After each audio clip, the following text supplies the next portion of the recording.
People love to talk about how the Philadelphia Sixers have a Joel Embiid problem. They have a Paul George problem.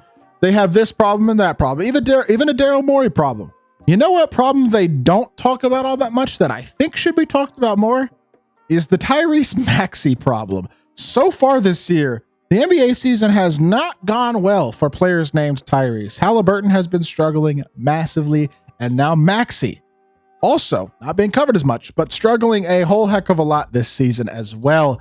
And it is contributing significantly, I think, to the struggles of the Philadelphia 76ers so far this season. Before we hop into it, if y'all haven't already, make sure you hit that subscribe button. Help me push towards the 40,000 subscriber mark on the channel. I'm uploading every single day, multiple videos a day. Would really appreciate it if y'all do subscribe. Did I say 40? Whatever. Though I'm trying to get to 1,000, trying to get this channel monetized. I would really appreciate it if y'all do subscribe. Without further ado, Tyrese Maxey in a win tonight against the Magic, which is a good win, by the way. The Magic are a really good NBA team. Shout out to the Sixers for finding a way to win this game. I feel like they're starting to get things back on track. But Tyrese Maxey goes 5 of 17, 1 of 7 from 3, 2 assists, and 16 points. Not elite playmaking, terrible shot making, just overall another pretty big time struggle game. If not for Paul George having a good game, Kelly Oubre having a decent game, KJ Martin off the bench having a great game, I don't think they win this game. I mean, plain and simple, Tyrese Maxey was not the reason they won this game at all. Like, they won, great, but Tyrese Maxey has clearly been an issue, and that has continued. And that's the thing that I think I'm most concerned about the Sixers is, look, Joel Embiid's been out for a good chunk now. He's actually, I do think, though, finally doing what he should have done before the season started, and that is focusing on getting healthy, not worrying about trying to come back to basketball games as quickly as possible. The Sixers need Joel Embiid at his peak abilities, and hopefully with him having not played now for a while and likely out for another, I don't know exactly how long he's going to be out, but probably a few more games at least would be my guess.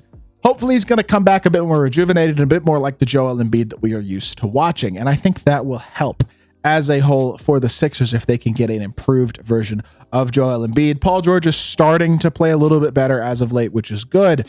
But the problem is Tyrese Maxey is very clearly not a 1A option in the NBA at all. He cannot, on a consistent basis, night to night, be the number one guy on a competitive high-level NBA team. I just don't think that he's capable of that. That's not a huge knock on him. I think he's a really good player, but we're seeing right now so far this season significant struggles that I think are brought on by him being the number one option and therefore having defenses game planned to stop him. And when you look at his numbers, they're all really, I mean, I know he's averaging 25 a game, 5 assists, all that, but he's at a career low of efficiency field goal percentage wise and 3-point percentage wise, shooting the worst he ever has from inside the line, the worst he ever has from outside the line on the most attempts from 3 that he has ever shot. His true shooting is by a significant chunk besides his rookie season, the worst of his career. 52% is way below league average. And when you look at the rest of the numbers, I mean, we know he's not an elite level defender. And honestly, the assist to turnover ratio is what, 4.8 to 1.9? It's not bad. Like, he's been a pretty decent playmaker, but it's not an incredible assist to turnover ratio either. Honestly, he is having a much worse year this year than he did last year when he was the second option on the Sixers. I just think it's becoming clear that Tyrese Maxey is not a number one option, and that's okay. Like, I'm not going to sit here and say that's a curse of a player or, oh my gosh, look how bad Tyrese Maxey is.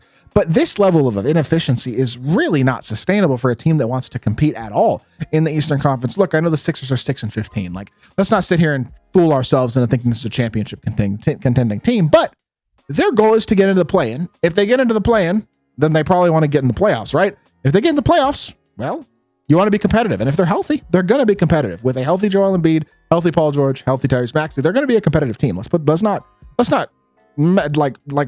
shake our heads at that. Gershon Yabusele was a great offseason addition. Obviously, Jared McCann has probably been the rookie of the year so far. Not quite as hot as of late, but still, this team is, I think, improving around the margins in ways that I wasn't really sure they were going to be able to this year. Now, they still struggle with point of attack defense, but as a whole, this roster, when fully healthy, I actually think is decent. I mean, Caleb Martin only played 8 minutes tonight. I don't really know what's going on with Caleb Martin, to be totally honest. He has not been the player they wanted him to be. Kyle Lowry is pretty as a backup guard at this point in his career. He's super old. He's just not bringing a ton of juice anymore, which, again, it's kind of understandable. I mean, he's old. It's not shocking, I would say, that he's been struggling, but as a whole, it's like, it's just not great. You know what I'm saying? Across the board for the Sixers, and the numbers reflect that. But when you look at Tyrese Maxey's stats, he is shooting a career low 54% in the rim, 25th percentile. This is according to Cleaning the Glass subscription service. Very cool service, by the way. I'd recommend y'all look into this if you're interested in nerdy NBA stuff. When you look at his long mid-ranges, also a career low by far, 24%. Now on low volume, yes, but very, very inefficient. Corner threes are down at 36%. He hasn't shot enough of them to qualify percentile-wise, but by far, besides his rookie season, his lowest percentage. Non-corner threes are only at 30%, still really bad on 114 shots. Not good enough. Just all threes in general at 30%. The 15th percentile on non-corner threes, 23%, 23rd percentile on all threes. Just he's not finishing at the rim. He's not making long mid-ranges, which again aren't high percentage shots. He hasn't shot many of them, which is good, but he's not finishing well at the rim, and he's not making threes, which are the two main areas. I mean, if you look at the shot chart, just like most efficient NBA players at this point in his career, he's shooting mostly at the rim and mostly outside the three-point line, which makes sense. Those are the efficient shots. The problem is, if all of his shot attempts are coming either at the rim or outside the three-point line, and he's inefficient on all of them, that's bad. You know what I mean? The efficiency across the board, no matter where he has played this season, has been really, really rough. And it's the type of thing that really hamstrings a team that already has struggled significantly with injuries and other problems this season, cohesiveness, chemistry issues, whatever one we want to call it. And look, at the end of the day, they're only 2.5 games out of the play-in. And there are teams like the Nets and the Bulls in the play-in that realistically will likely get worse as the season progresses and likely probably, I would think, try to tank realistically. I mean, call it what it is. So realistically, your play-in teams are going to be, I would think your top 6 seeds are going to be the Cavs, the Celtics, the Knicks, the Magic, the Bucks, and probably the Hawks right now would be the team that I would lean. I've really liked what I've seen out of Atlanta recently. Miami's going to be a play-in team. The Pacers have struggled, but they're probably going to be a play-in team. And that realistically leaves open 2 play-in spots in all likelihood that are going to be taken by the other 2 of the other 7 teams. It's not going to be the Wizards. With LaMelo's injuries, it's not going to be the Hornets. It's probably darn sure not going to be the Raptors, I would think. So that leaves the Nets, Bulls, Sixers, Pistons. I have a feeling they're going to be a play-in team. I think the Nets and Bulls are going to get worse as the season progresses. I think if I had to guess, it'll be Sixers, Pistons for those last 2 play-in spots. I wouldn't even be shocked, in all honesty, if the Sixers ended up with a top 8 seed and therefore get 2 opportunities in the play-in instead of just one game to save their season. Look, I think this team is going to be okay. I don't think they're going to make it out of the first round of the playoffs in all likelihood unless things change dramatically, but I do think they'll wind up in the playoffs. Probably. But they're going to, plain and simple, need more from Tyrese Maxey as well to have a chance to be anything more than just a meek first round exit. And I think getting Embiid back should certainly help a lot when it comes to Maxey's efficiency, but it has become very clear this season that he is not, at this point in his career, a 1A option, and that he is going to struggle with the defensive attention game planned towards him on a night-to-night basis. I mean, at this point, we're over a quarter of the way through the season. He is having a really, really rough year. Pretty much, like I said, career lows across the board in a lot of efficiency stats, and it's just not a good sign whatsoever for the future of Tyrese Maxey as a super-duper star.